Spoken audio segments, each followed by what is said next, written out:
In the ancient Yoruba village of Ogbomoso, in Oyo State, the people believe that when the sun goes down, it does not only bring night, it brings death.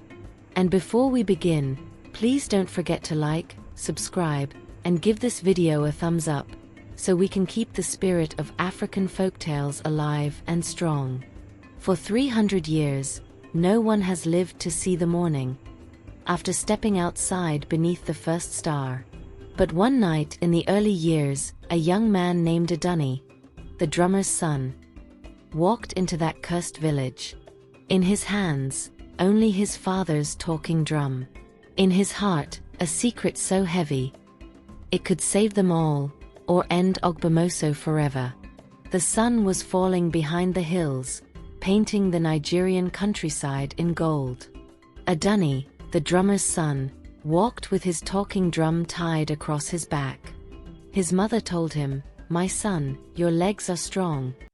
But remember, even strong legs can walk into trouble." As he passed through nearby villages, elders shook their heads. "Boy, don't go to Ogbomoso after dark," they warned. "That place swallows men like pounded yam with no soup." But Adunni only laughed. He said, "If fear can kill, I should already be dead from my mother's stories." The people didn't laugh. They crossed themselves and turned away. As he walked on, a strange sound rose in the distance. Drum beats. Not the drums of harvest. Not the drums of dance. Something different. His skin tingled. Little did he know, those weren't just any drum beats. By the time Adunni reached the outskirts of Ogbomoso, the sun had almost finished its shift for the day. The sky was orange, the kind of orange that says, "Better hurry home before trouble finds you." But Adunni? He strolled in like he was late for a wedding. The first thing he saw were warning totems, carved wooden figures with faces so ugly, even goats refused to look at them.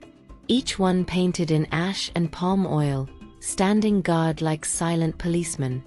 Adunni chuckled and said, "If this is their idea of scaring me, then they wasted good palm oil." Then he found abandoned guard posts, broken calabashes, and rusted spears lying on the ground. Once upon a time, men stood here. But now, only the wind kept watch. Adunni touched one of the spears and muttered, "So even warriors ran away? Maybe wisdom is better than bravery after all." As he stepped deeper, the air grew heavy. The birds stopped singing. The crickets held their tongues. Even the frogs by the stream disappeared. Adunni laughed nervously and said, "Ah, when even frogs relocate, you know Wala is near." Then, it happened. From the corner of his eye, he saw movement. Not the movement of man. Not the movement of beast. Shadows, long shadows, stretching across the ground though the sun was already gone. Adunni froze. His father's drum felt heavier on his back. And before he could take another step, the shadows began to move closer. As the last line of sunlight slipped behind the hills, Ogbomoso began to change. Doors slammed shut. Windows creaked closed. Chickens ran like they just heard the price of pepper in the market. Everyone was rushing indoors. Because in this village, nightfall was not bedtime. Nightfall was battle. Then came Mama Kemi. Every village has a Mama Kemi. She had eyes sharper than pepper and a voice that could wake ancestors. She spotted Adunni strolling into the square and screamed, "Young man, do you have coconut for head? Get inside before death holds your hand." But Adunni only bowed respectfully and said, "Mama, I did not come to hide. I came to play." The villagers gasped. In Ogbomoso, you don't play after sunset. You pray. As darkness fell, something strange began. It was like the whole village itself was under lockdown. Calabashes flipped over on their own, trapping lamps inside. Chains rattled on doors though no hand touched them. Even the well in the square sealed itself with mist. Ogbomoso was not just cursed, it was guarded. The villagers whispered from behind their walls, praying he would run. But Adunni only tightened the strap of his drum. He had brought something they had never seen before. Not charms. Not a sword. Not even a hunter's gun. He had a secret weapon. One that could speak louder than spirits, and stronger than fear. Mama Kemi's voice broke through the silence. Her eyes were wet, her lips trembling. You don't know, boy. You don't know what lives here. 300 years ago, Ogbomoso made a mistake, and we have been paying rent to the spirits ever since. She began the tale. The year was 1547. Before the curse, Ogbomoso was a place of music, markets, and laughter. But then, the strangers came, men with pale faces and boots that clattered louder than common sense. The British had arrived. They thought they were building a road. But their road cut straight through the village's sacred burial ground. The earth cried out. The ancestors stirred. And for the first time in Ogbomoso's history, drums stopped beating. The spirits were angry. They rose from the ground, not in flesh but in fury. They swore no man would ever walk under Ogbomoso's stars without paying a price. From that day, every night became a battlefield between the living and the dead. Mama Kemi shook her head and said, "You see, boy, when you disturb the sleep of the dead, don't be surprised if they disturb yours. Even ancestors don't like noisy neighbors." Her words hung in the night air. The villagers trembled. The spirits were not a story. They were a presence. Watching. Waiting. Listening for the first fool to step outside at night. But Adunni carried something those spirits had never faced before. And it was about to speak. Night swallowed the last color of the sky. Doors locked. Lamps died. But one sound broke the silence. Dum dum dum. Adunni played. The drum answered him with thunder. The shadows froze. Then they leaned closer. Their mouths stretching wide, voices deeper than thunder, sharper than knives. And for the first time in 300 years, Ogbomoso heard it. The shadows spoke. They spoke in a language older than time itself. A language no man should understand. But Adunni smiled. Because somehow, he did. Adunni's hands struck the drum again, and this time, the sound was not just music. It was a bridge. Every beat carried him closer, until the air itself tore open. The world of the living touched the world of the spirits. From the mist, a familiar face appeared. His heart froze. It was his sister. The one he thought buried years ago. She wasn't gone. She was trapped. Her voice was soft, trembling. "Brother, the curse is not anger. It is a cry for justice." Adunni's chest ached. All this time, the village thought the spirits wanted revenge. But no, the truth was heavier. The ancestors did not want blood. They wanted their dignity restored. They wanted their resting places honored. Mama Kemi, watching from her window, began to cry. So that is it. The dead don't hate us. They only want us to remember what was stolen. She shook her head. Even spirits are tired of colonial wala. In that moment, Adunni understood. The curse was not punishment. It was protest. The key to breaking it was not fighting spirits, but listening to them. To heal Ogbomoso, the living had to acknowledge the wounds of the past. But if truth was the key, could courage unlock the door? For the shadows were not finished. They had one final test for Adunni.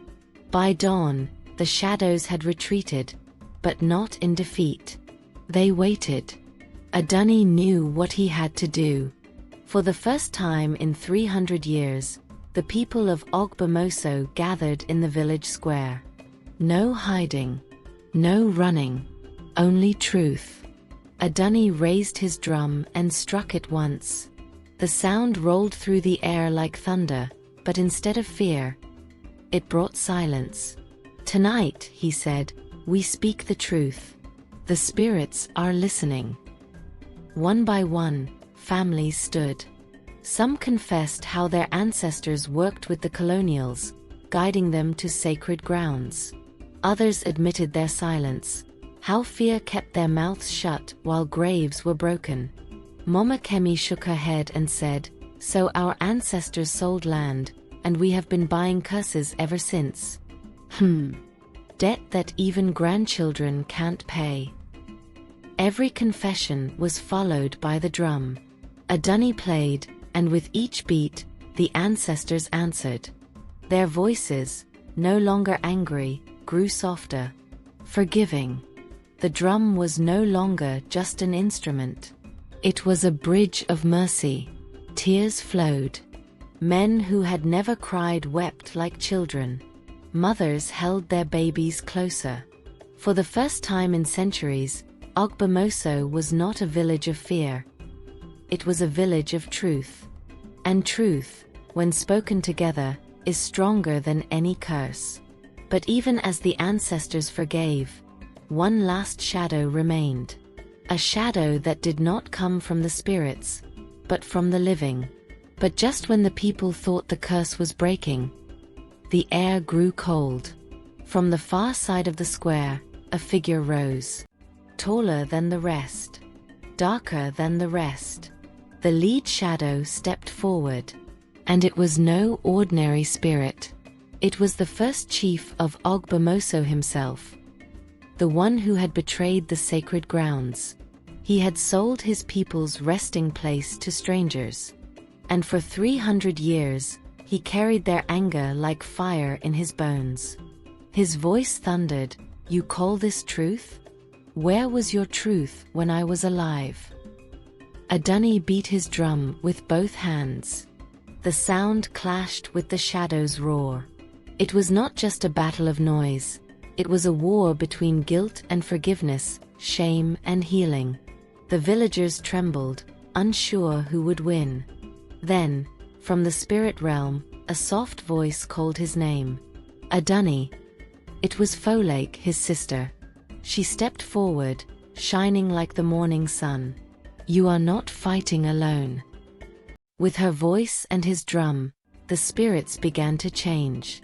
The shadows, once terrifying, shifted shape. They were not demons. They were ancestors, waiting for someone brave enough to call them home. One by one, their dark forms burst into radiant light. The chief himself hesitated. His pride fought against his guilt. But Folklore said, "Even chiefs must say sorry, Baba. Or else, you will be a shadow forever." The people gasped, and then laughed nervously. Even in the spirit world, Yoruba elders don't like being corrected by children. Finally, with a cry that shook the heavens, the chief dropped his shadow form. His figure glowed with fire and sorrow, then faded into light. The curse of Ogbomoso cracked like thunder. But in every victory, there is always a price. And Adunni was about to learn that some bridges to the spirit world don't close easily. The night was over. For the first time in 300 years, the people of Ogbomoso saw the sunrise. And they were still alive. No screams. No shadows. Only the sound of birds returning to the sky. Adunni stood in the square, drum in hand. And beside him, Folklore.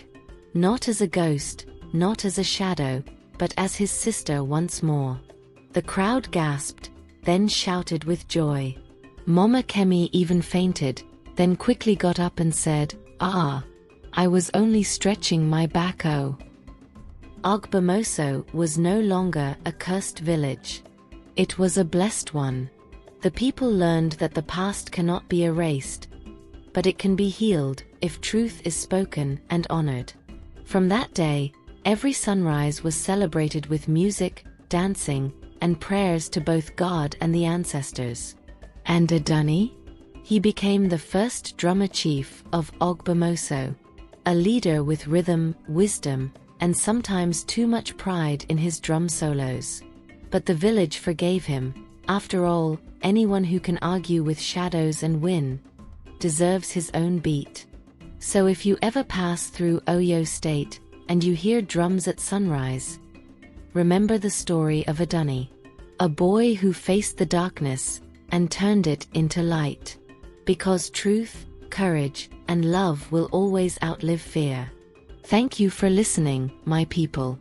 Please don't forget to like, subscribe, and give this story a thumbs up, so more hearts can beat with the drums of our ancestors. Today, Ogbomoso is no longer whispered about with fear. Instead, it thrives. Every night, the village square comes alive with music, food, and laughter. The people who once hid from the stars now dance beneath them.